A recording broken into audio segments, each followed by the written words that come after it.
So a very good evening to all brothers and sisters in the Dhamma. Today is the 17th May 2022 Tuesday class. So our sharing will be from this book, the wonderful Dhamma Lotus Sutra. We are at page 255. Just relax body and mind, then maintain supple awareness, and then you will have our half an hour of awareness-based meditation. Yeah? So we are off the light, and you can proceed with your half an hour of awareness-based meditation. Yeah? Just relax body and mind completely, be at ease, and silent everything. Don't try to know, don't try to do anything. Just maintain awareness. Aware means before the knowing, before the perception, before the arising of your mind state. Even your aggregate of mind too, before that aggregate soul arise. So it's just an awareness within.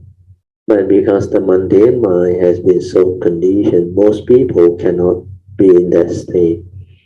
So what you need to understand is, you need to develop the understanding of it, to try your very best to maintain awareness so that you don't go back to your habitual thinking. Just relax and maintain awareness. Whatever arises, let it arise. It can be any vibration, sound, or your senses perceiving something. Just let it be. Arise, finish. Arise, finish. Means aware, finish. Aware, finish. Whatever that arises, when you are aware, do not continue with the thinking. Just aware, finish. Aware, finish. So maintain that training of the mind to be just aware. Aware.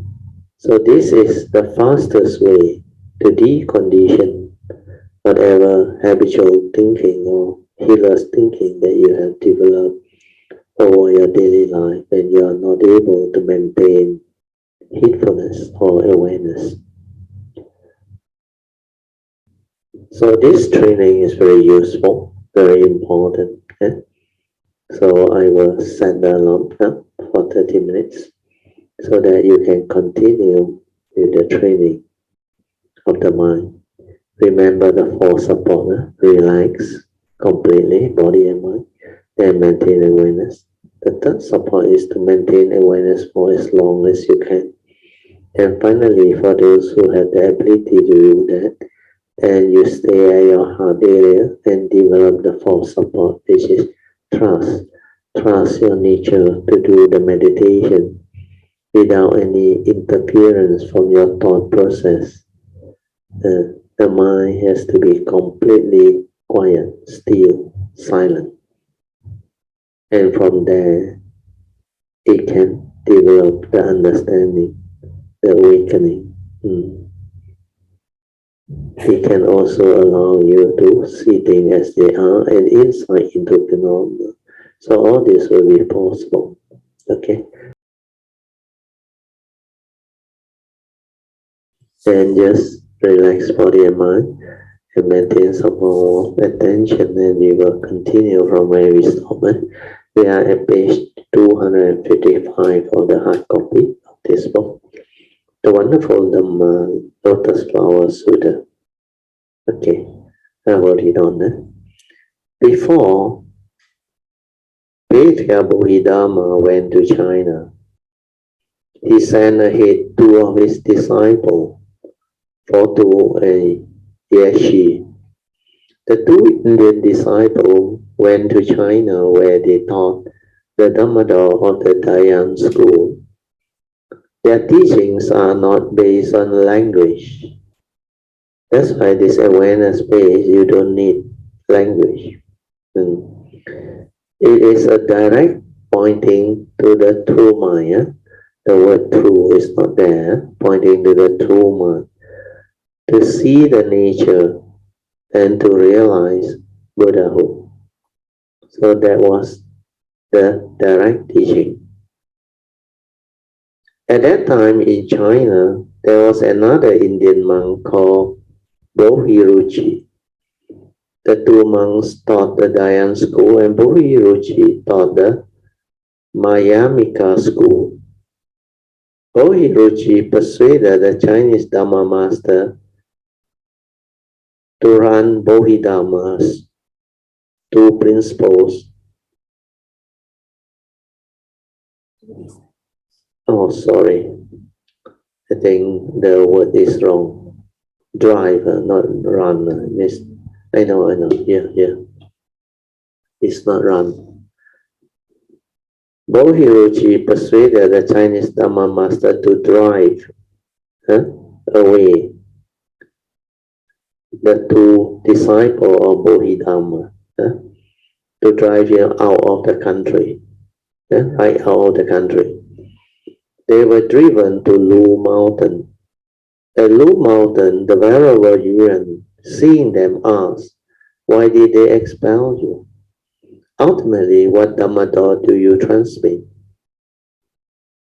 Fotu and Yeshi said, "We teach the doctrine of the Dayan school." The Chinese Dharma master and Bohiruchi, on one hand, are jealous of us, and on the other hand, they do not understand the true Buddha Dharma. Because we were outnumbered, they succeeded in driving us out. The Dhamma that we teach, we will now illustrate with an analogy. This one, I think, is quite interesting. You pay attention here. Then, sticking their hands up in the air, they open and close their fists several times. "Was that fast or not?" they asked. "Oh, very fast," replied Venerable Yuan. Then these two Indian disciples of Bodhidharma explained. He said, "Bodhi and affliction are just that fast. With one turn, affliction becomes Bodhi. Change again, and Bodhi becomes affliction. It's as fast as opening and closing your hand. Opening the hand is like Bodhi. The fist is like affliction. The fist and palm are both the same on the same hand, but they undergo changes. The Dayan school teaches that the mind itself is the Buddha, means the true mind. Understand the true mind and see the nature. It is not the case that Bodhi is to be found apart from affliction, nor is there any affliction apart from Bodhi. Affliction is just Bodhi. Bodhi is just affliction. It's just like birth and death. It's just Nirvana. Nirvana is just birth and death. If you have no thought, that is Nirvana. If you have thought, that is birth and death. So this is a simplified way of showing the analogy. So the text says, though gods and dragons worship them. Sorry, I missed out one paragraph. Because, yes. So we push that thing out. Yeah. So the Dhamma of no thought is the foremost, the most wonderful. So this Dhamma of no thought is what Hui Ning is trying to teach. The first hallmark of Hui Ning, Wu Nian. So the Dhamma of no thought is to take you direct to your true mind. And this is foremost, the most wonderful.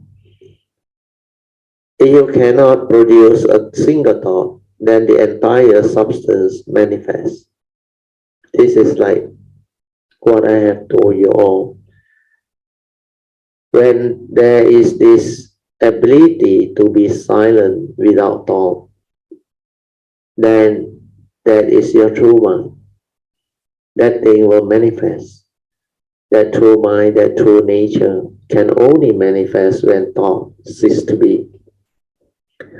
So this Dhamma door of no thought is foremost and most wonderful because it is the fastest way to realize the true mind, samadhi, to realize your true nature.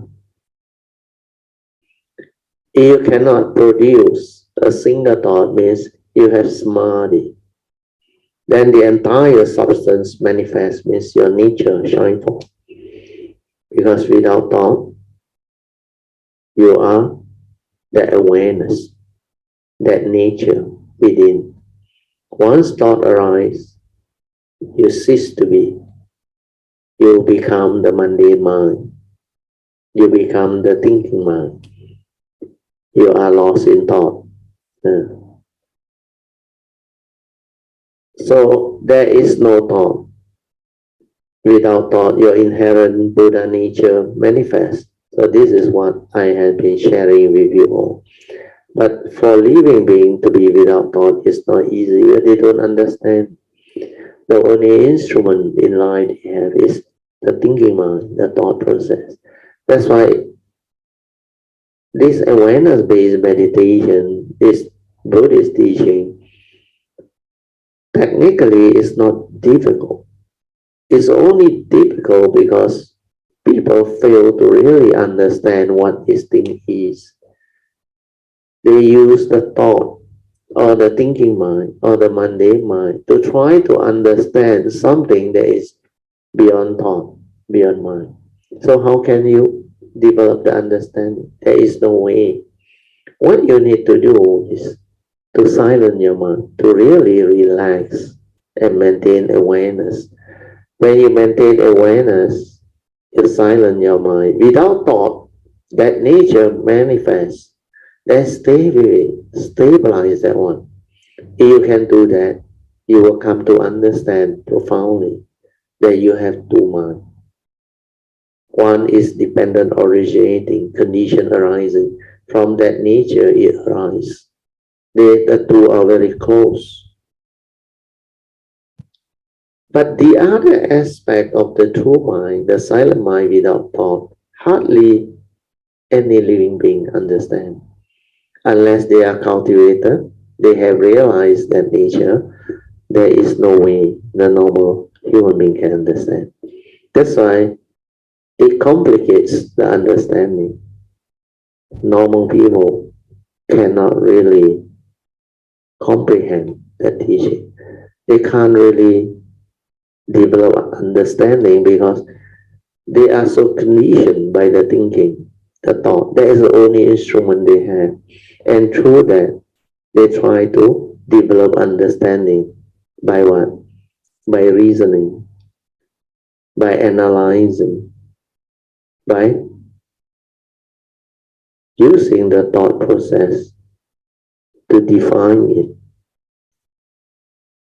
to develop understanding of it.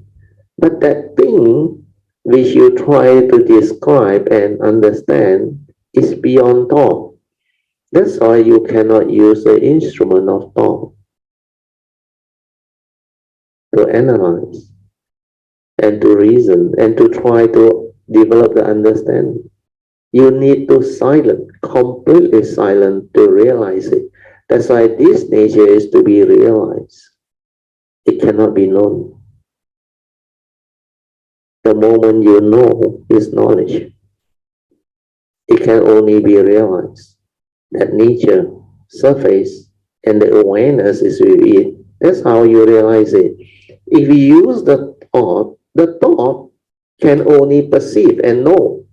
Then that thing which the thought perceive and know is not that nature, not the awareness. That's the reason why it's not easy. But if you are patient, if you really listen attentively, which some Kalyana has managed to do it, then you just follow instruction and do. It's not difficult. Quite fast. You can really realize that thing. Then develop the perseverance, the patience, the sincerity, the faith, and just do. Don't try to know, don't try to do anything. Then that nature, when it arises, it will let you understand. He will develop the understanding on his own. He will meditate on his own. He will awaken you on his own. So this is what the awareness-based meditation is. That's why Bodhidharma, when he sent the first two disciples, they teach the Dayan school, the Dhammadal of the Dayan school, which takes you direct to the true mind, the true nature. From there, you develop the understanding, the awakening, and the meditation. Okay, we go back to the sharing. So hopefully with this particular sharing, you can understand better. So without thought, your inherent nature, the Buddha nature, will manifest. So you don't have to believe this statement. Just do. Don't try to know until it manifests and so then only through that realization only you can understand the sutta. You can understand what we share with you, because what we share comes from the realization of that nature, the silent mind. The silent mind that manifests and allow you to have all this understanding is the true awareness-based training. And you don't go through that training to develop the awareness within and to realize that so-called Buddha nature or true mind, inherent silent mind, original mind. You can never understand, you can never comprehend. Then I read on, you will understand. You have not arrived at that level of no thought. See, this statement is very powerful. Then you will understand why I told you all thought-based meditation is destined to fail. You cannot realize the truth. Your thought-based meditation can never realize the Dhamma which is beyond thought, beyond time. So at the state of no thought, they have returned to the root and gone back to the source. So this one is after. I miss out 2 lines, I think. Before that is, oh sorry, I missed out a few lines. I'm still up there. Okay, I read again. You have not arrived at the level of no thought, then you have not ended. You have not ended birth and death, which is true. Cessation of form and mind can lead to that realization of the state of no thought, the unconditioned mind. But that is not cessation. If you can be aware without thought for a moment, that is not cessation. The real cessation, which is the realization of Nibbana, leading to the ending of birth and death, is to be realized. And that one, when it occurs, not only there is no thought, even the pure awareness nature also ceases. That is the difference. So without thought alone doesn't mean you have realized Nibbana. You have ended birth and death. No. Maybe during those moments there is no birth because no thought arises. But after that, thought will arise again. That means it's not really cessation. The real cessation is the awareness nature also ceases, completely ceases. That you cannot talk about. There is no word, nothing. It's the unconditioned. So that part is not easy to comprehend unless you have developed the ability to be in that state and to go through that realization of the cessation of form and mind, which is Nibbana. If you have arrived at the state of no thought, then the ghost and spirit have no way to disturb you. This is very true. This is very, very true. But can you be in that state? Because the state of mind that is without thought is your true nature. Your true mind. your unmanifested bodhi. When thought cease, that nature arises. That's why in the earlier sharing, when I told you what happened after 1989, not long after that, when my mundane mind collapsed, that true nature shine forth. That one is what they are telling you, the state of no thought. That true nature, that true mind, the supramundane mind, that nature just shine forth like all the clouds, all the whatever things that obstruct that nature, they like completely collapse and disappear. Like the sky is completely clear without any clouds or any of the things clouding it, completely without anything. So if you can arrive at the state of no thought, then the ghosts and spirit have no way to disturb you. This is very true. So the text says, though God and dragon worship them, they do not find it as a reason for joy. Why don't they rejoice? Because they have entered deep Dhyan Samadhi and arrived at the state of no thought. At the state of no thought, they have returned to the root and gone back to the source. They have returned to the original phase, to the wind and light of their native land. Everything belongs to them. It's all theirs because of the oneness nature. And so when the gods and dragons pay them reverence, it's just the way things are. There is no cause for to rejoice. The Bodhisattva employ the skill of Dhyan Samadhi. That's why they are great beings. And these great beings are wise beings with great compassion and wisdom. That's why Bodhisattvas are different. Great beings are different. You read the earlier sutta that we went through, Sutra of Limitless Meaning, 量易经. The first chapter is on virtue. Virtue of great beings is all described there. And in fact, I think today, Sui sent out a short video which Sister Poching actually developed. That one is very good. You should listen to it. That one talk about the virtue of great beings. And you walk the Bodhisattva way. If you are cultivating the Bodhisattva way, you should listen to that attentively. It will give rise to a lot of understanding and a lot of joy. And it will spur you to really develop the faith, the Saddha Virya, and Virya to continuously drive you to cultivate that way. That it is so wonderful, so beautiful. So that part, hopefully, you all bear in mind and to listen to the short video. Because they have entered the Dhyan Samadhi and arrived at the state of no thought, this one I have covered. So we move on to the next paragraph.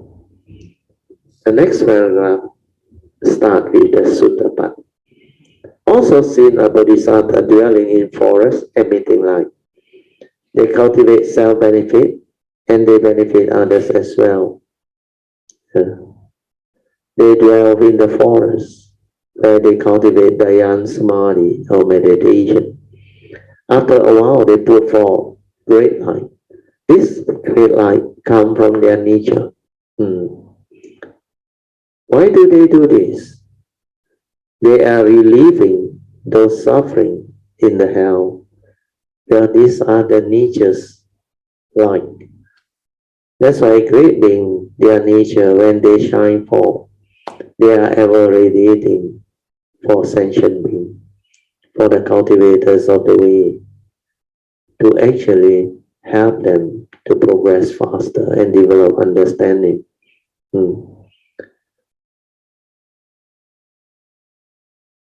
they are relieving those suffering in the hell. This part also true. They use their light to illuminate the dark recesses of the hell and cause the denizen of the hell and the hungry ghosts to live suffering and attain bliss. The Bodhisattva meditate, benefiting themselves, and then they emit the light to benefit others, and lending them to the Buddha way, and leading them to the Buddha way. They give the hell beings and the hungry ghosts the chance to seek the Buddha way. So these are the great beings that has this vow to take all the sentient beings across, including hell beings and the hungry ghosts. Especially those of the Earth-Star Bodhisattva lineage and tradition. They really go all out to save all these hell beings. Then we go to the next part of the sutta. Also seen are Buddha's disciples who have not slept, but walk at ease within the forest group. They seek with diligence the Buddha way. So this section is on vigor. Vigor means the spiritual tenacity to walk this way, or spiritual zeal, Z-E-A-L. Also seen are Buddha's disciples who have not sleep but walk at ease, the commentaries. They don't ever sleep. If they do sleep, they just sit there and doze off for perhaps a second. What are they doing? They are cultivating the Pranyo Panya Samadhi, the standing Buddha Samadhi. To cultivate this Dhamma, a person stays in a single room and walk continuously without sitting or reclining for 90 days. So this one is, I think, must be one of the Mahayana practices. For 90 days, they do not sleep. They are allowed to eat and go to the toilet, but not to sleep. They battle exclusively with the demon of sleep for 3 months. So this one, although is mentioned here by Master Hsuan, unless you have the condition or affinity to do this style of meditation, please don't try it, because for me it's not necessary. It doesn't serve much purpose. I mean, you can experience it, you can try it. Finally, you will know. The body is still a body. You can endure. You can maintain 24-hour awareness, but not to the extent of over 3 months or 90 days. What are you trying to prove? More important is the realization, the understanding. So whatever you do, you have to do with understanding. Other people can do, but not necessarily you blindly follow without understanding. So this is my nature's advice to you. Okay, I will read on. Within the forest grove, they seek with diligence the Buddha way. So this is the next part. They want to find the road to the accomplishment of Buddhahood. Sutta. Seen to are those with perfect precepts, intact, with all inspiring manner, their purity like precious pearls, in which they seek the Buddha way. So these are the various descriptions of the great beings. Now we are at the third parameter, sila, morality. Seen too are those with perfect precepts. Also seen are those bodhisattvas or great beings who observe the moral precepts, guiding them as they would hold a precious pearl. So this section of the text refers to the 10 types of precepts. The first type is the intact precept. The bodhisattvas who have intact precepts have not violated the heavy grade of the 10 evils and the 5 rebellious acts. If these offenses are committed, it is as if one has lost one's life raft. Without the raft, you cannot get across the sea of samsara.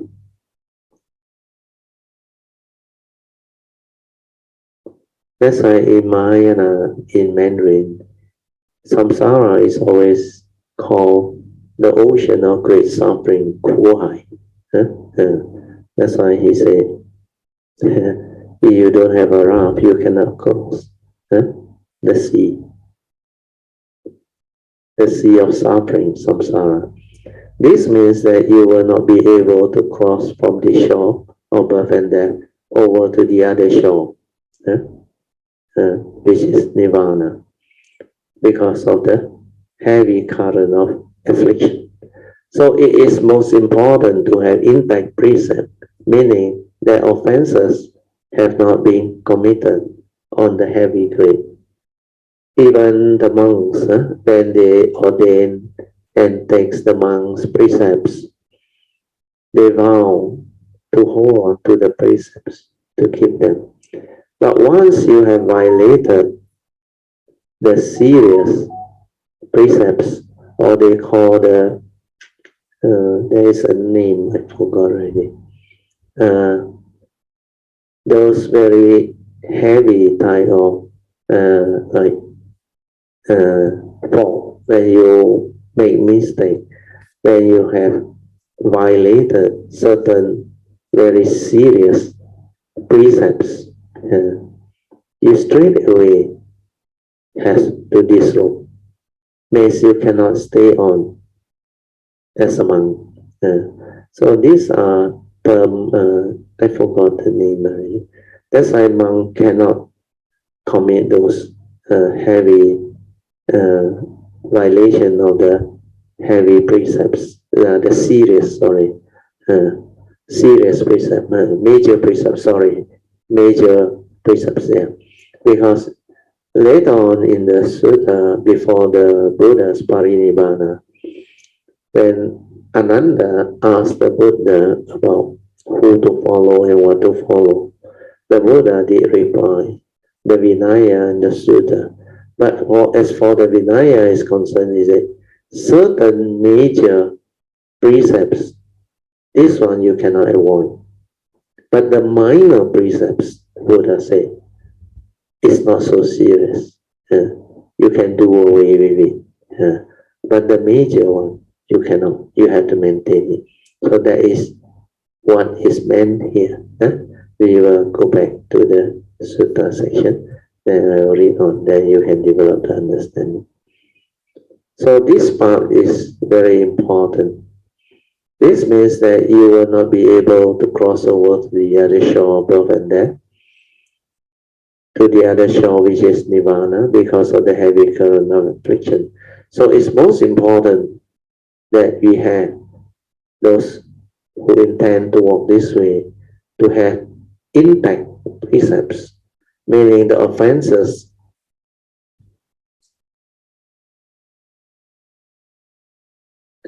here the English is not so good, meaning the offenses have not been committed on the heavy grade. Means you have not committed the major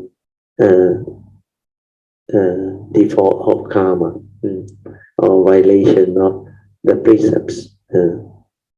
Then we move on to the second precepts. The second is unbroken precepts. The bodhisattva who have unbroken precept has not committed offenses of the 10 evil and the 5 rebellious act on the medium grade. Or they have 3 grades somewhere, the heavy grade, the medium grade. See, in medium grade also, you have not committed, means you are more or less like a bodhisattva who has the ability to maintain the unbroken precepts. If these offenses have been committed, it is as if one has a thorn hole in the life raft. It is ruined and cannot be used. If you do not observe the precepts, then carrying such offense or offenses, you will not be able to become a Buddha. So all this cultivator of the way, they have the understanding, they will bear in mind. Then the last one is the third one is unpunctured precept. Why do you use the word unpunctured? If the precepts are punctured, this is like a light raft which is not rigged.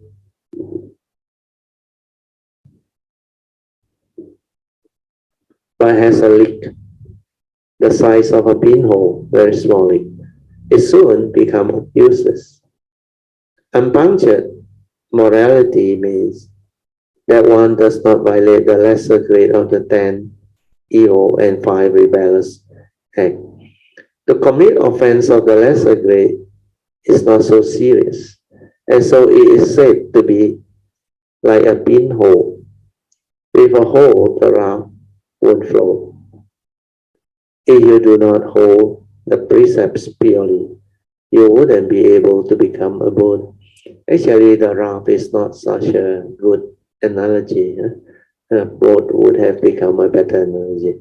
Where even though it's a pinhole, the water will seep in, and eventually, if you didn't notice it, it will cause the boat to sink. Then the fourth one is the unscattered precept. Scattered means that an evil awareness causes one to give rise to evil thought. Although pure in body and mind, body and mouth. Body should include the mouth. Means action and speech. The mind is plagued with affliction. Yeah, correct. So the body refers to the physical aspect. Then the mouth belongs to the speech. The physical aspect is for you to do your action. Then the mind is where the thought process is. The mind is plagued with affliction. In cultivation, one must practice precepts which are unscattered. These are also called the samadhi precept. For with samadhi, precept can be held on at this level. And number 5 is following the way precepts. When those who have certified to the first fruit of sainthood walk or plant the field, the buds of themselves stay 4 inches away from their feet. In this way, the sage avoid harming them. This is a precept power which follow upon your cultivation of the way. Number 6, unattached precept. This refers to arahats or arahant who have eternally severed their greed and attachment to the 6 objective sense object of the triple rhyme. Number 5 and 6 are also called the way precept or the precept of the absolute truth. Then number 7, precept praised by the wise. The people who hold the precept at this level is well able to emerge from the false and blend with the common. This one you can go back and become like normal people. Although he does not practice the middle way, he is able to use the provisional Dharma within both the common and the false truth as an expedient device. Although he does not cultivate the doctrine of the middle way, he uses the common truth and the false truth to benefit living beings. Therefore, because he can use provisional Dharma to benefit living beings, he is lauded by those who have wisdom. Means a precept praised by the wise. Then precept of self-mastery, number 8. This is the self-mastery of the Bodhisattva who contemplates self-mastery, like Avalokiteshvara, Kuan Yin Bodhisattva.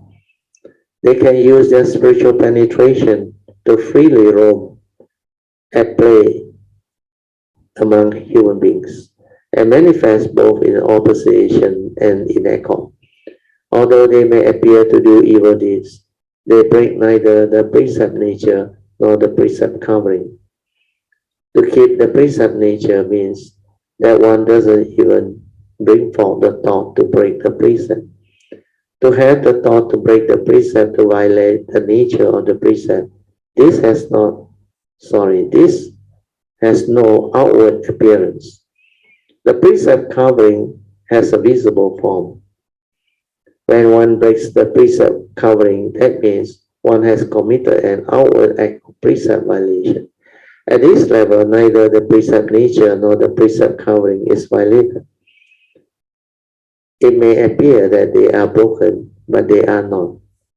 So this is precept of self-mastery at the number 8 level. The Surangama Sutta mentioned the smashing of demon's head to bits. Someone asked me if this wasn't a case of violating the precept. I say it was not. That's the case of non-violation in the state of opposition.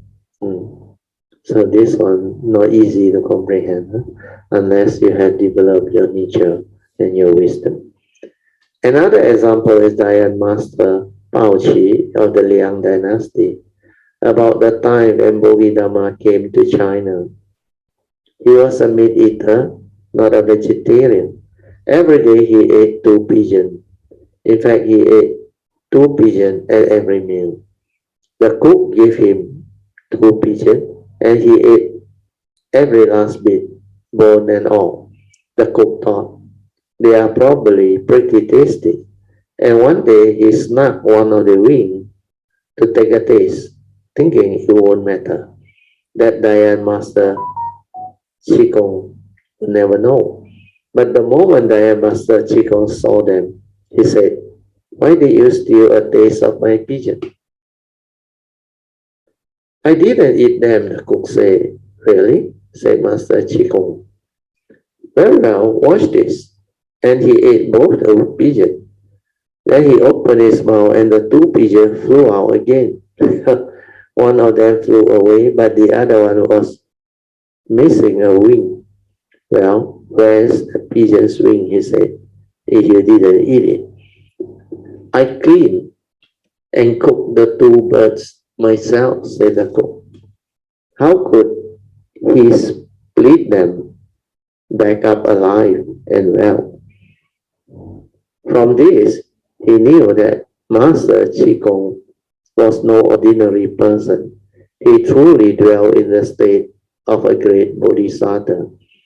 This was the manifestation of the state in opposition to the precept. Basically, eating meat is wrong, but he could swallow pigeon and split them out again whole. A while ago, someone asked me if one could eat meat and still become enlightened. I say, if you can swallow a cow in one gulp and then spit it out again alive and well, then you could.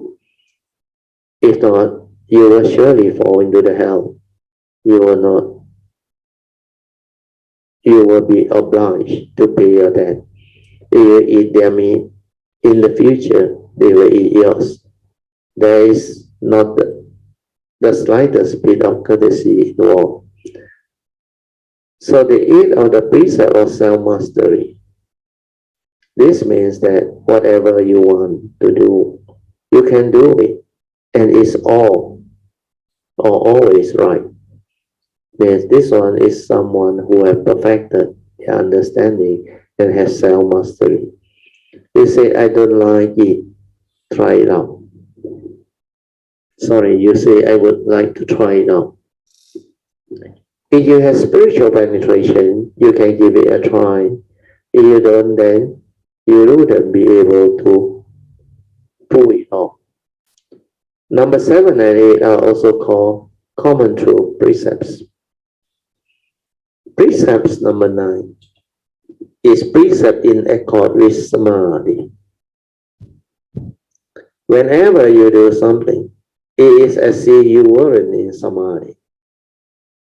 At all times and in all places, it's just like being in samadhi. So that is what precept in accord with samadhi means, that nature is with you all the time. Then number 10 is the perfect precept. In what respect are they perfect? With respect to the perfection of morality. Everything one does is in accord with it. One maintains the precept in all one's action.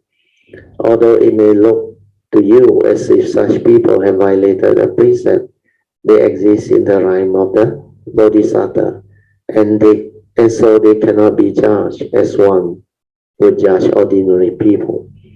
That is the perfection of precepts. Numbers 9 and 10 are also called the precept of the absolute truth of the middle path. So this is just the minor way of description of the perfection of precepts. They categorize or classify it into 10. Okay, we go on to the last part of this section. Impact with all inspired manner means their precepts are not the slightest bit deficient. Is intact with all inspiring manner. Then their purity like precious bone. Their clear and lofty purity is as precious as the jewel with which they seek the Buddha's way. Okay, we go on to the next page, page 14. So next section of the sutta is on Khanti, patient endurance. Also seen are the Buddha's disciple abiding in the strength of patience, patient endurance, taught by those of overwhelming pride, miscellaneously rebuffed and beaten, or maliciously, rebuked, maliciously rebuked and beaten. They are able to endure it all, seeking the Buddha's way. So this is the sutta part. Then we go on to the commentary. This is a section on patient endurance. Commentary. This section of the verse deals with the cultivation of the perfections of patience. Maitreya Bodhisattva again said to Manjusri Bodhisattva, also seen are the Buddha's disciples. True disciple of the Buddha, they abiding in the strength of patience. They cultivate the perfection of patience. Patience requires no thought.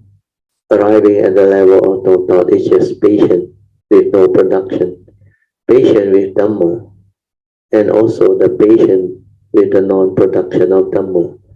So this Bodhisattva exclusively cultivate the practice of patience. So patience is a quality that you need if you want to be successful in your meditative cultivation, in your progress along the path of Dhamma. That's why the awareness nature is not difficult. It is actually very easy. But you need to have patience to realize it. Try it. Give it a try. Just do it. Then find out. Not long, depending on your past nature or past conditioning. If you have the affinity, it will be faster. If you don't have the affinity, maybe the karmic obstruction need to be broken. So ask for forgiveness. Then constantly and diligently develop the Bodhisattva vow. Follow the yellow cup. Then bring forth the causes and conditions for all this to become a living reality. When you really do it sincerely, your nature will have the power to move nature or heaven wicked, to bring forth the way. And great beings, their nature will know that you are sincere, you are serious, and you have the faith. And because of that, affinity manifests. Then the path, the way will be there.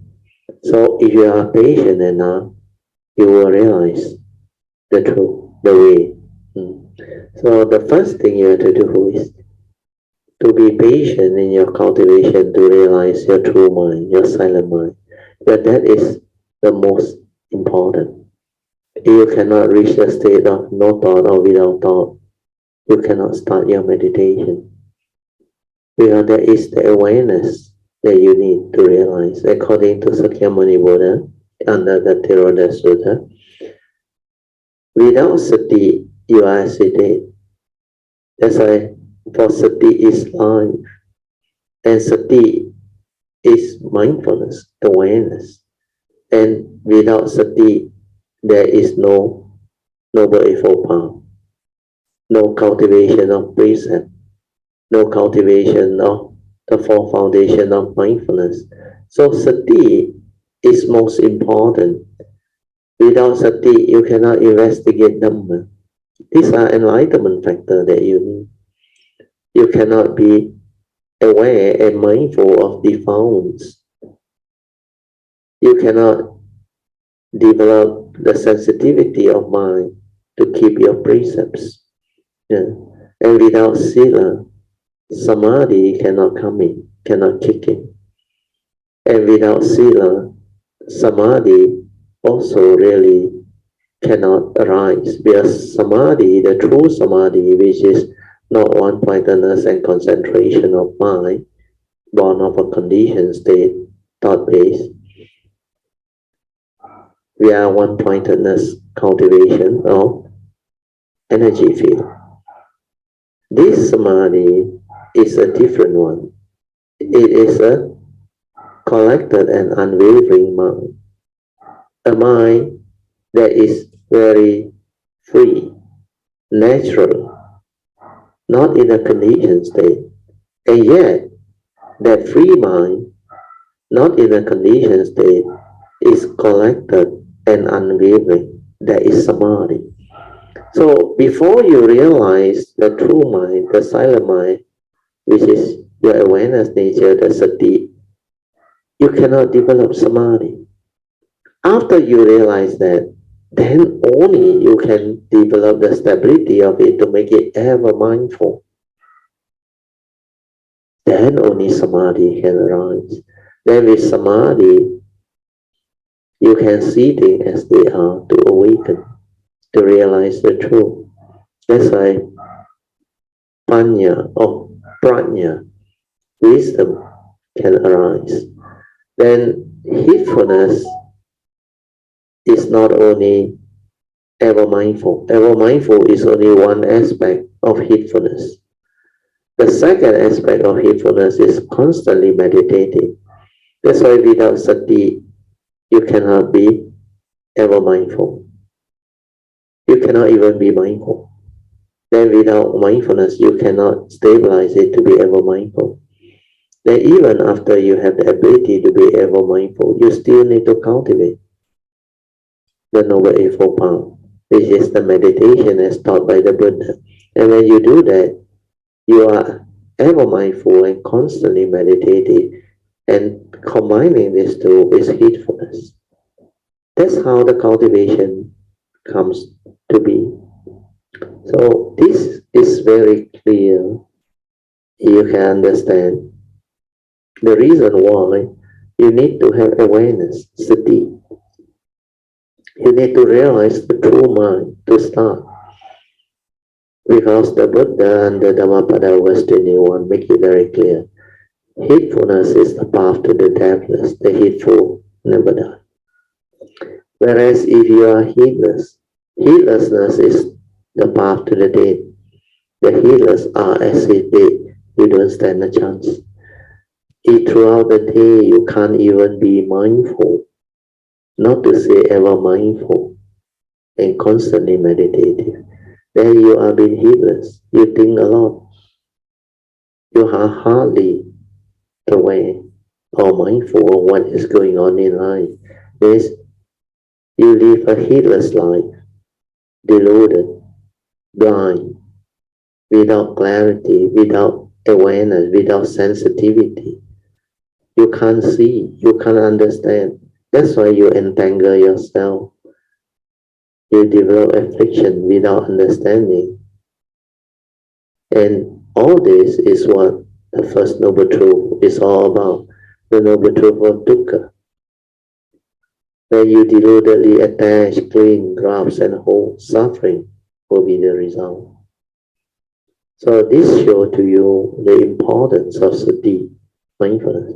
That's why the first hallmark of winning, no thought, union, is very important. All meditations start with that. So be patient, diligently cultivate, and stabilize your awareness nature within, then everything will follow. and the meditation will take off, your understanding will take off, and the Dhamma, the way of Dhamma will be clear to you. Everything will unfold according to the way it is.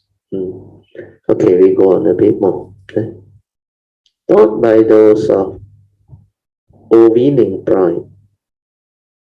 What does patience kill? It counteracts hatred. If in any situation you encounter, you are able to endure it without getting angry, that is patience. So this one we have to qualify a bit. Sometimes it's suppression. Patience is patient endurance with wisdom, with understanding. But if you endure and suppress the anger and don't want to get angry, thinking that when there is no anger, there is patient endurance, then it is not the correct practice. Because kanti in the Pali term, it means patient endurance with wisdom. You endure through understanding. You don't simply suppress your emotion. The Cantonese word yan is very good. Yan means you try not to get angry, suppress your emotion and all those things. Okay, I will read on a bit more. Cultivation is something you must do yourself. It's not a matter of instructing others to cultivate.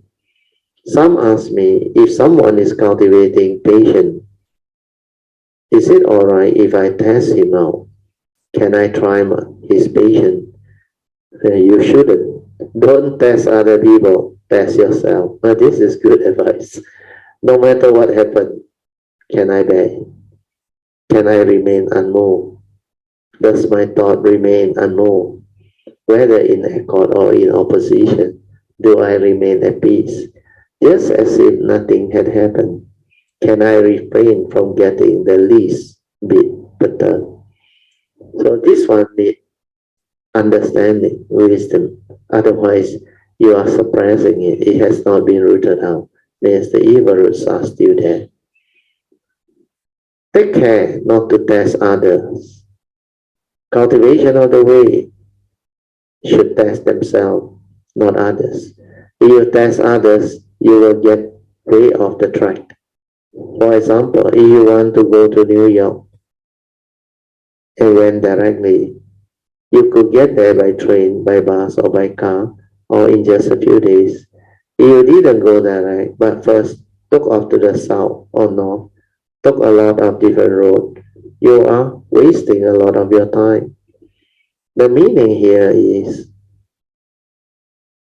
as if you don't test others, but cultivate directly, you can realize Buddhahood very quickly. But if you test others, you will neglect and waste your own skill.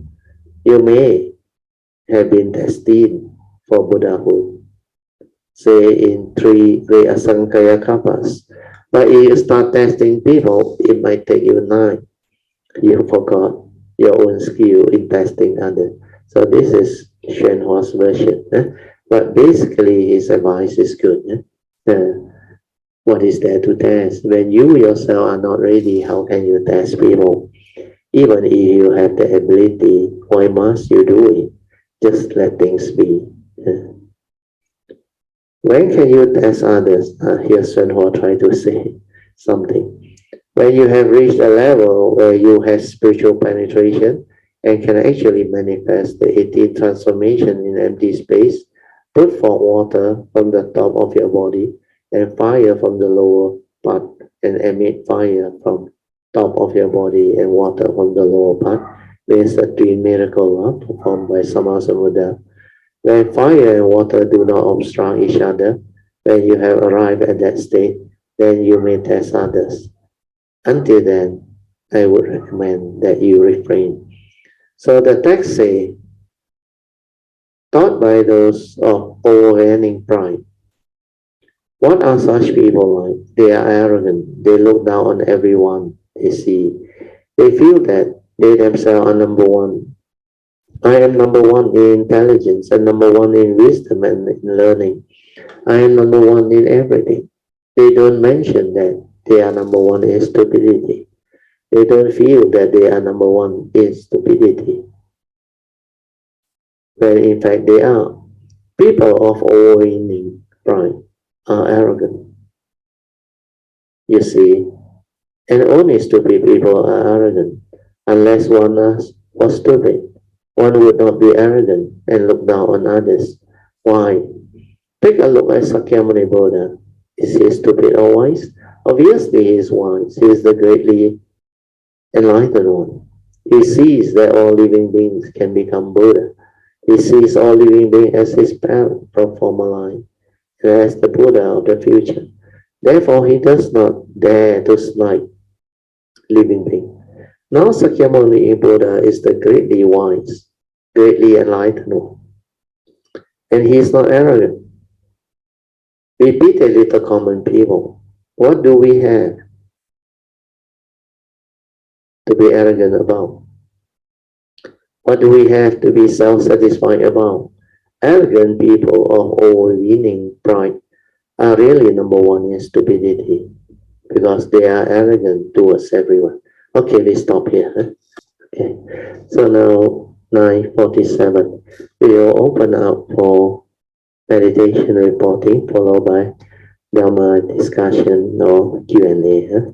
I think in one of the Sunday, Bertio share about the Apana Samadhi.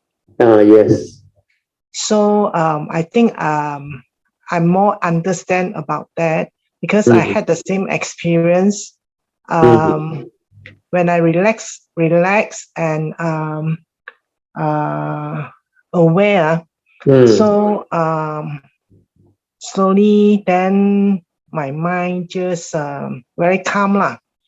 So I maintain the awareness. After a while, then I was like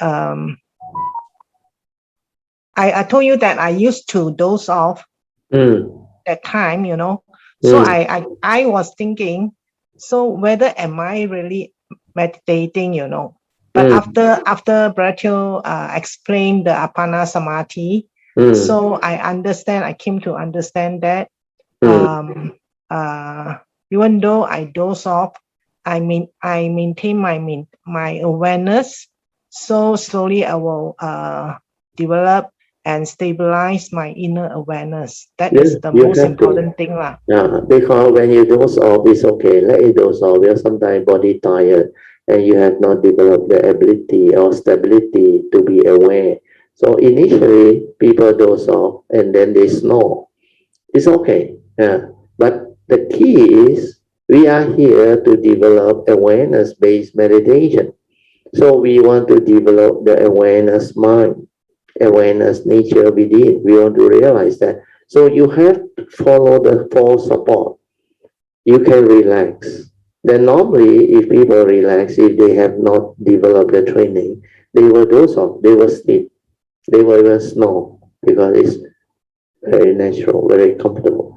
But if you are a cultivator, then the second support need to come out. Maintain awareness. That's why I use the word maintain.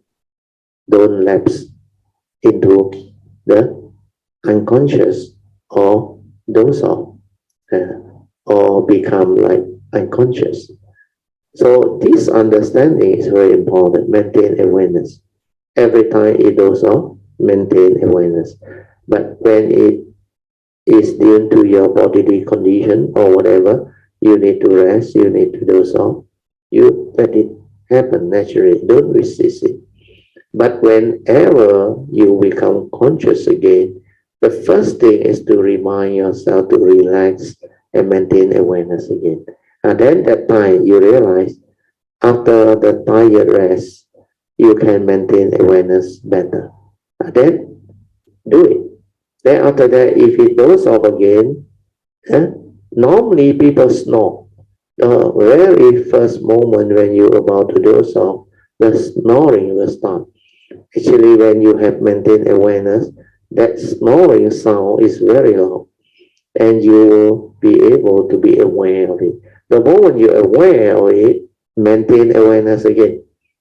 That is how you should do it. Yeah. So this part, maybe you take a note, then you develop it. Yes. I think there was once the whole session, the meditation session, I was fully aware how many times that I snore, and each snore, how many sounds, So I was fully aware the whole session. Very good. That is very good. If you can maintain that, that is the beginning of the awareness-based cultivation, because that is the progress that has come in. Means you have maintained awareness. Then when the mind want to leap into the subconscious or the unconscious, then that sound, that vibration, which is a snoring, normally is the first sound. Immediately you hear that sound, your awareness come back, it stops. Where you maintain awareness. But if you say there is a few sound, it means chances are you have fall back to the unconscious. Yes. You have those off again, but never mind. Never mind. Then you try to maintain awareness, but normally it's after the first sound you become quiet again. Then this process will continue for a while. It depends on your past karmic conditioning, your understanding, and your patience, sincerity, and your faith. If you have the faith, the patience, and sincerity, you pass through very fast. The whole thing transforms very fast. Then just now when you mentioned about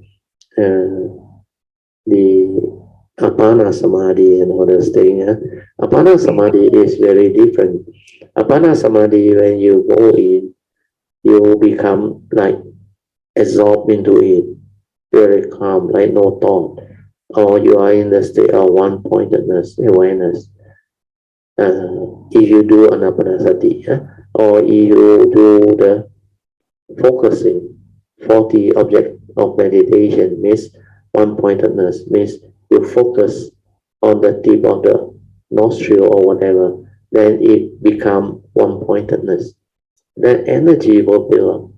So when people enter Apana Samadhi, means beyond the threshold of Upachara Samadhi, that state of calmness is thought-based, held by the thought, a conditioned state. Either through continuous mindfulness, you allow the mind to absorb itself. Means you stay around the area and develop the absorption through the continuous mindfulness, or people use one-pointedness to focus, then the energy build up, then they suppress the energy and they don't want to allow it to move. That one also develop into jhana, concentration, and all those things. So if you are doing that, just like last time, there was one guy who actually came out of the blue and suddenly wrote to me. He did a lot of that and he got into trouble. When after listening to my sharing on the YouTube, and from other side which he managed to do here, he also come across the 3 types of samadhi. Then he followed my instruction and it helped him initially. That's why he find his way to talk to me, see me. Then after that, I reminded him to relax into it. Relax into it and allow it to become a free mind. Do not hold on to it. If you want to experience it for a while and know what it is, it's okay. You can play with it for a while. But don't be greedy and don't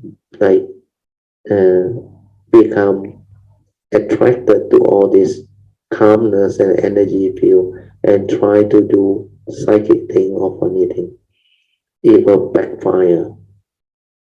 There are coming implications behind. But before you develop the wisdom and the understanding, the mind that uses this is normally deluded, and your yin yang most of them are not balanced because you don't have the wisdom and the understanding.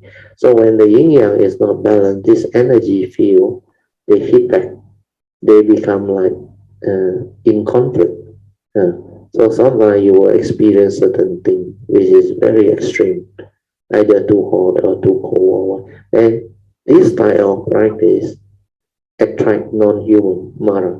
They will attack you. That's why the thought-based, awareness-based one, they are very different. Thought-based and awareness-based are very different. The awareness-based is without thought. That's why in the sutra, just as I mentioned, you can be in the state of no thought. Realize the true mind, the awareness nature within. Then spirit and God cannot disturb. Spirit and ghost cannot disturb you. That is true. That is a very important understanding. That's why you do awareness-based meditation. There is no danger at all. You are completely protected and free. And the Dharma protector actually also want to protect you, because you manifest understanding leading to wisdom. And this wisdom manifests as virtue, manifests as all the wholesome mind state. And you have a lot of wholesomeness. All of the virtuous thought, virtuous mind state, they are with you. Your love, your compassion, your kindness, your generosity. You are very pleasant and people like to be with you, where you are very sincere, kind, honest, and generous, helpful. So all these are the virtue of great beings. So remember to relax into it until it becomes a free mind. You are back to almost normal consciousness. And then you see whether the thought move or not. If it move, let it move. Because that apana samadhi is too deep a state. The mental hindrances are suppressed. It cannot come out.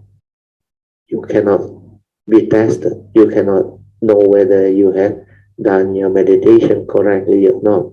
But when you relax and release it out to normal consciousness, then you can see your habitual tendency, the stirring of the mind, the emotion, the delusion, how it conditions you into negativity of mind state.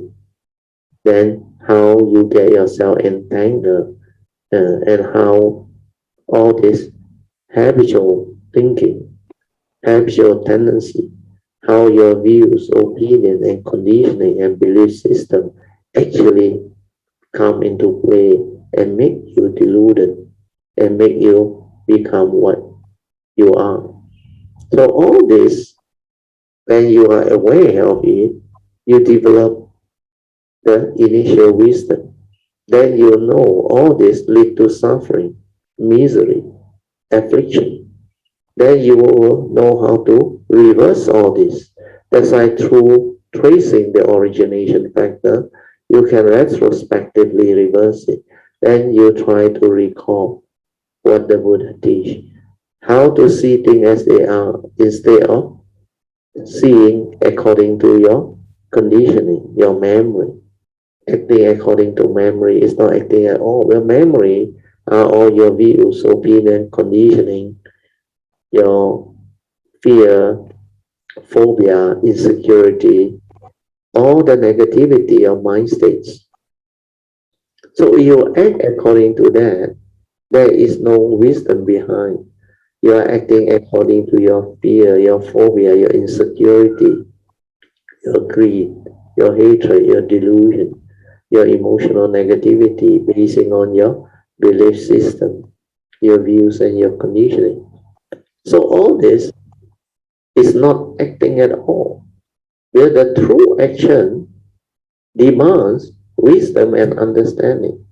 So when you act according to wisdom, following Noble Eightfold Path, which is the Dhamma way, then everything is right view leading to right thought, right speech, right action, wholesomeness, no negativity. That's how it's to be done, to be cultivated. So this sharing and session will help you. Elsie, you go back and listen to it again. Then if ever you really enter samadhi, relax into it and let it come out back to normal, free mind state, and try to maintain the awareness.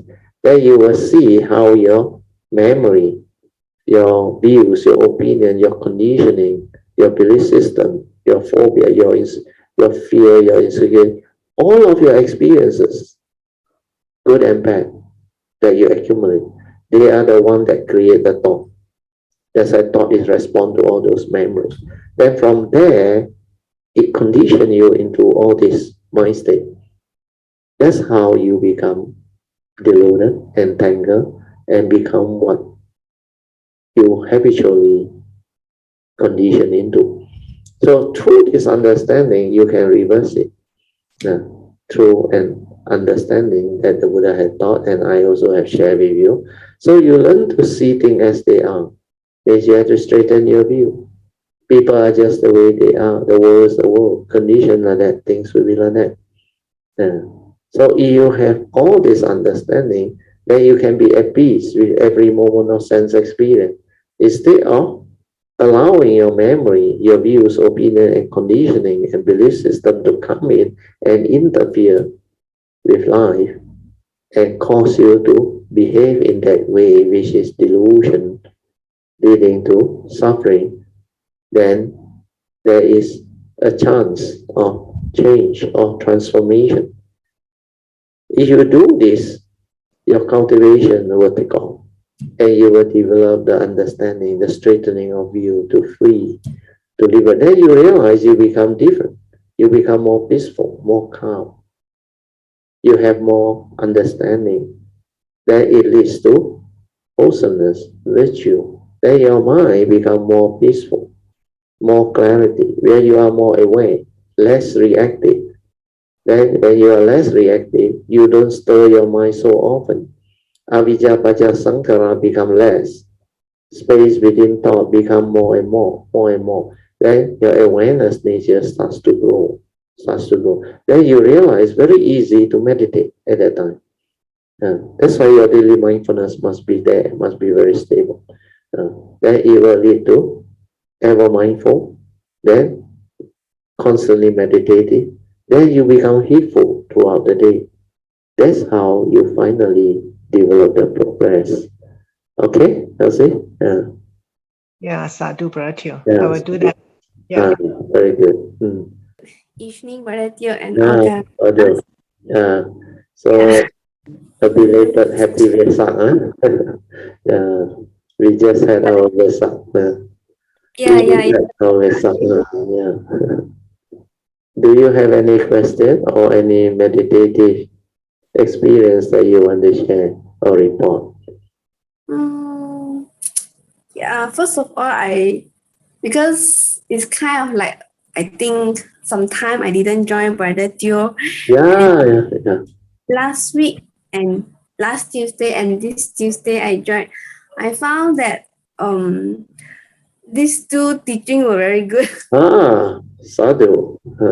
Yeah. The recent one all very useful and very amazing because it involved a lot of good sharing by people, by our parameters.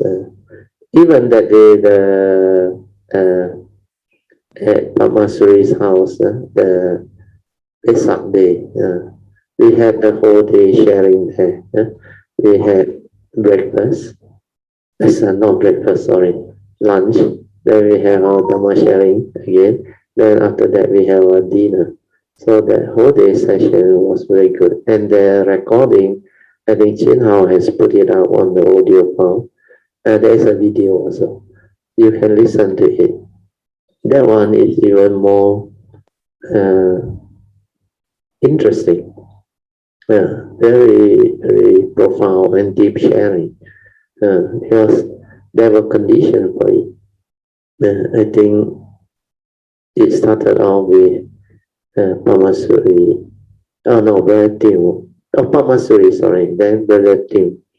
Then after that was Brother Pang. Brother Pang. Then Alicia shared some very good one. Then after that, I think Yun Chan also share, and PG also share that they quite a lot of parameter. They created a lot of very good condition. NG also later. NG also asked some question. So you all should listen to that. Okay, Tammy, you can continue. Yeah. Maybe I just say something about some reflection of like last year and this year. That would be good. Yes. I found that last year I kind of like in a very unstable state. A lot of delusion. Then how to say? It's like I don't, maybe due to changes in the environment, changes of my relationship, and then a lot of things. Then I also found that I have a lot of greed. Yeah, because it's a like, very good realization. Yeah. It's like selfish thought. Yeah, not only like selfish thought. It's like, you know, like I thought that I can do a lot of things, but actually I cannot. And then, you know, then I like want to do this.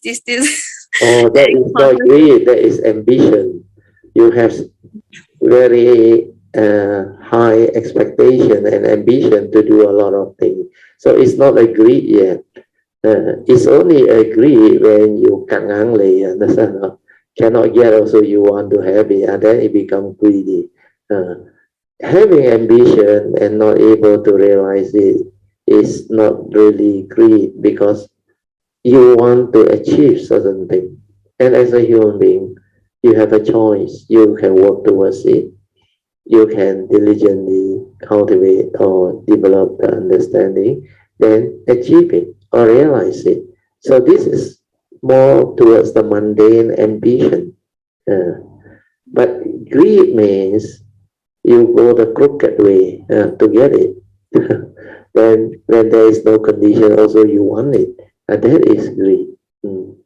So hopefully with this differentiation now, you can maybe continue and share and find out whether it's your ambition or is really the greed behind. But the realization of this is very good. Able to be aware. I just can say it's like an overall, what I found is like having like it's not an unstable situation, and it's like a lot of delusion, and then having all this fear that is unnecessary. Yeah, that is good understanding. Yeah, the fear is unnecessary. Fear is a projection of the thought. When we perceive things with negativity, then it becomes fear because you worry about it. That fear behind creates anxiety, worry, and unhappy moments. So all this is the awareness behind that can visualize or become aware. Then when you become aware, you ask yourself, as a human being, the form and mind, your life, is that the way you want it to be? So if you don't want to live that type of life, then you should follow the advice of the Buddha to avoid all evil, keep the precept, then cultivate noble eightfold path to develop wholesomeness, and meditate to purify your mind. That's why the religious routine, the Bodhisattva vow, and all this essential Dharma teaching, they are very important. Then they will fall into place. Then it will transform you, it will change you. So all this can be useful. Very good. Continue. After that, what happened? After that, it's just like a lot of things I did it without understanding. All this. Yeah, it's a good realization. Yeah. And then somehow, because, and I mean, like, one thing is like this. Another thing is that because now I'm staying with my husband, even though I am my house is quite near to my mom's place. go back like few times. But somehow I noticed that it's different, I kind of feel that like they become old or something. Then relationship like become better, because sometimes me and my father having some, I don't know, some not so good relationship, my father. Now I kind of like, maybe we are not so, like every day we are meeting, we are seeing each other, we see each other like few days a week. Then kind of like even though he's scolding, I found it's funny, I don't feel angry. Wow, very good. It means you have the understanding now, much better understanding now. You can accept him for what he is. You're no longer influenced by what he do. Like you say, even though he still scold you and mad at you and all those things, but you look at it like it's funny. Because last time you would have been very unhappy. The relationship now has become different. Because you can like observe all this and accept him for what he is. That's why you can laugh at it. You feel funny. So this is good. So to add on, what happened to you is the adjustment phase, because you have moved from an unmarried life to a married life. But you are blessed because you have a husband that stays nearby. Then, like you used to say, he is very loving, very caring, and he respects you. Then he actually can give you a lot of freedom in that sense, not like other married couple. Then for you, is the adjustment. You're not used to this new relationship of a married couple. Then the understanding of relationship is very important. When you apply the Dharma, the understanding will manifest and you become beautiful. That's why you will tend to have this thought, because you are more observant now, more reflective now of your own life. Then you realize the past 1 year is so different from now, this year. So all this will allow you to reflect. When you can see your own mistake, your own fault, your own like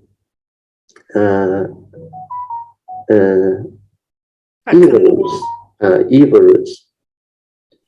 That is the beginning of awareness. You start to be aware of yourself. This is self-knowledge. Then you don't like become entangled by it completely. Because when you are entangled by it, you become unhappy, frustrated, moody. Then you develop unhappiness until it becomes depressive. Then you enter depression if you are not careful. But in your case, you didn't. All these things never happened. What happened is you start to see you still have craving, you still have your ambition, although you use the word greed. Then you say, because your parent house is very near, even though off and on you go home and you used to meet them, but the relationship is different now because you are already married. Then your thought tell you that it's like you are getting old now. You are no longer like alone, unmarried, do what you want with papa, mama around. So that is a different phase of life. So as you enter a marriage life, relationship will be different. So maybe I share a little bit of this so that you can have better understanding. For a married couple, for the relationship to really take off, flourish and become beautiful and meaningful, you have to understand what is relationship. I normally use the word the marriage contract because human beings feel more secure when they are registered with the spouse in the marriage. So we call that the marriage contract. So this contract is two persons willing to enter into the marriage contract, to live together, to have relationship, to share their life, and to develop the happiness. Of course, everyone married and look forward to have the happy life. But most marriages may not end up the happy life. And most of them initially starts with problem. But for you, not bad. So far, how long already? 2 years? 1 year plus. 1 year plus. Hey, quite good already. 1 year plus, still very steady. No issue yet. But a lot of people after a while get problems. So what I want you to understand is the marriage contract, for it to be successful and meaningful, demands 3 very important criteria. The first thing is sincerity to enter into this contract. Not you alone, both you and your husband, the spouse, together. Means sincere. You are sincere, he is sincere, then this relationship becomes beautiful, meaningful. So if both are sincere means you can move on to the next phase. The next phase is trust. Where you are sincere, he is sincere, you have to have that trust. Means I trust him, he trusts you. Understand now? Trust means I don't be suspicious. There is no jealousy, nothing. You are already married, my spouse. I trust you. When we are sincere, I will not do anything that will violate this contract, marriage contract. Means the 3rd precept must not be violated. Otherwise, the marriage contract has got no meaning. Understand now? Then the 3rd phase is understand that now you are not alone in the marriage relationship and in your new life, because it is a relationship involving 2 persons and also your in-law. I'm sure you have your in-law even though they don't stay with you, right? No, so it's very good. They don't stay with you, a lot more less problem. Most problem arise when they stay with you, because if you look at life, even going back to your parents, your father and your mother now maybe no more issue, but you still have issue with your father, but at least you can laugh at it. Not like last time anymore. The last time you were very scared of him. He object to a lot of things that you do.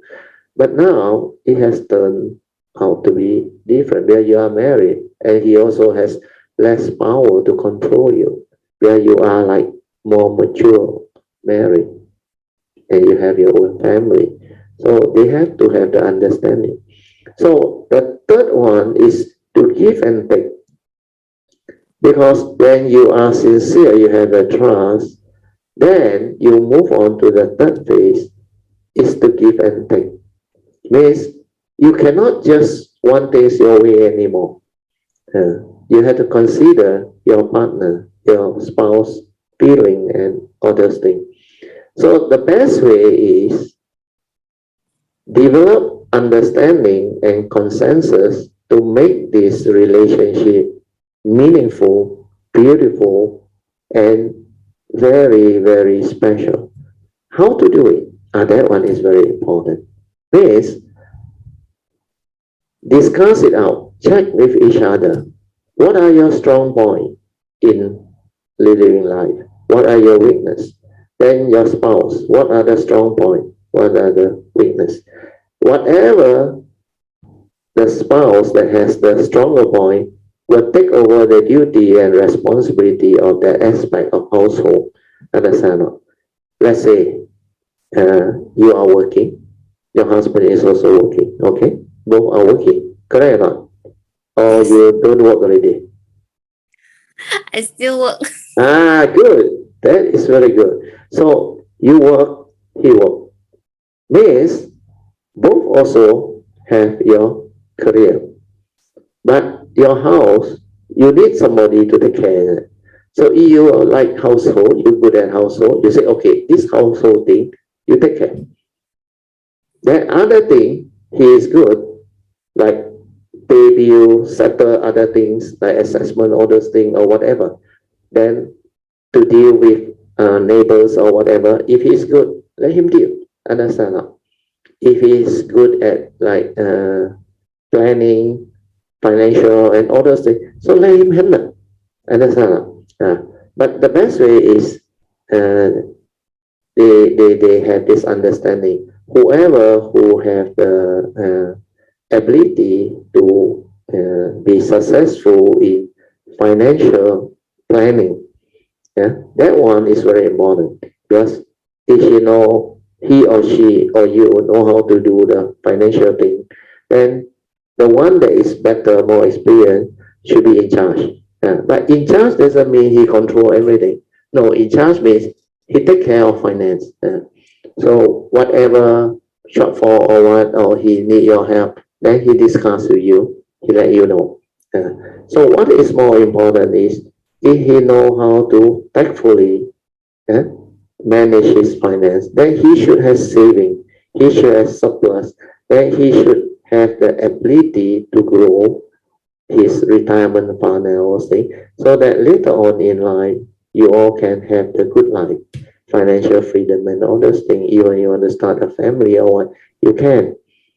Then with financial stability comes quality life, better life. Then you all can do what you all like to do, because you have the trust. Once you are sincere, you have the trust, then both can do what you want to do, but based on the understanding that you are married. That one is very important. So the give and take thing is like when you want to go out for dinner, or when you want to go out for meals or what, you discuss it. Then sometimes he decides, sometimes you decide. Understand? Then if both have the same liking for certain food, then it's very easy. But for most cases, may not be the case. Like my case, my wife and me, everything is more or less opposite. What he like, I don't like. What I like, initially she don't like. But we come to the understanding, give and take. Then he starts to try to eat the thing that I like to eat. Then I try to also eat the thing that she likes to eat. But I may have my preference. So it's a give and take thing. And this will work out very well. Then the other one is, you have this understanding is very good. What I do is, my money, I decide. Her money, she decide. My career, I decide. Her career, she decide. My parents' side, my sibling or whatever, all the thing, I decide. Her side, she decide. But as a husband and wife, the relationship is different. We are together. So they should discuss this and get their advice. Understand? Although you decide, or I decide, your husband decides, sorry, then getting advice is very important. Our duty is to advise, but the decision is made by them. And then no argument. No argument. And it's also very good if you all can have the consensus. Like my case is different. I'm financially independent. I know how to grow my money and make my money, and I don't have issue. So I let my wife manage the payment and all those things. But all this, I pay. But I have seen others, like my son Bill. They both also working, both also okay, good salary and all those things. So they have a joint account. Then they agree on what they want to do with their joint account. They put in the money based on whatever understanding and consensus. Then they just spend based on that. And it's very beautiful. No argument, nothing. That's why I say, you spell out all this, then life becomes beautiful, interesting. Then no argument, nothing. Then the advice become like very useful. Like you more experienced, you have the Dharma, you can advise him how to avoid argument, misunderstanding, conflict and all. And that is your strength, understand? You have Dharma. So you check what are his strengths. Then you can take advice from him if he is good at certain thing. In this way, I believe relationship become beautiful, meaningful. Then you all can really have a good life. if you have financial stability, it's really a foundation for good life. And you are still young, your husband is still relatively young, like you say, although older than you, but relatively still young. And you still have ample time to live life. The third phase of Dharma, you cultivate diligently. But you must also consider his feeling, because you are not alone anymore. Although he very understanding, allow you to do what you want to do, which is very good for a couple. So hopefully, with this very summarized sharing, it can be useful to you. Okay. Sadhu. Anything you want to add, you can add. You got 2-3 minutes more.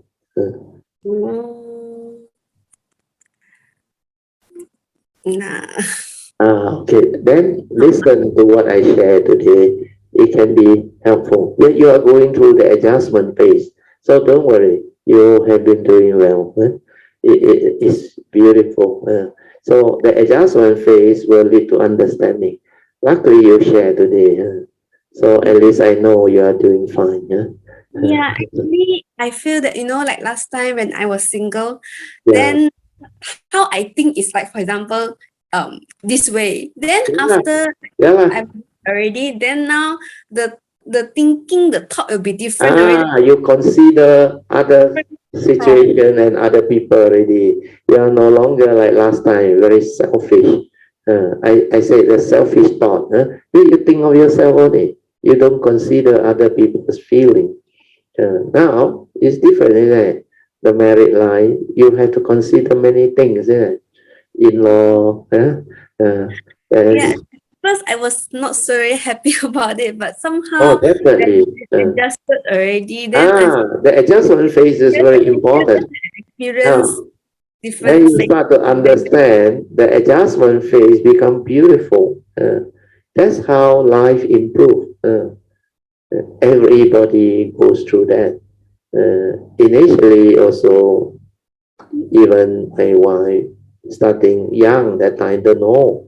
Then when my mother came down and helped look after my 2 children, he not used to my mother's character, because my mother is an old-fashioned one. He like to keep overnight food and all those things, which my wife doesn't like one. So there were initially some misunderstanding, but then I had to explain to her, I had to tell her, I say, this is my mother. We have to have the understanding. And he came down all the way to help us look after our children without having to be paid and all those things. And she is happy doing that. So we must have gratitude, understanding. Then we have to respect him, because he's our eldest. And as I said, like I always say, he's my mom. Whatever it is, he's my mom. Please remember that. So finally, when she come to understand all this and able to accept all this, you realize the life become very different, very good. My wife and my mom click very well. Then my mom later on say, oh, all the in-law, is it my wife is the best. So he like to come to my family. He has this pride. He say, these 2 grandchildren, my 2 children, he have to bring up one. That's why my daughter, my son also know Popo. So this is what understanding can lead to. The adjustment phase is very important. Okay, baby? Started to you. We should discuss more about life, this type of thing. It can help many people. Yes. You agree, Yes. That's all. That's all. Okay, let us rejoice with the good sharing by Tammy and the condition that she created for all this live sharing to be meaningful. So let us rejoice. Sadhu, sadhu.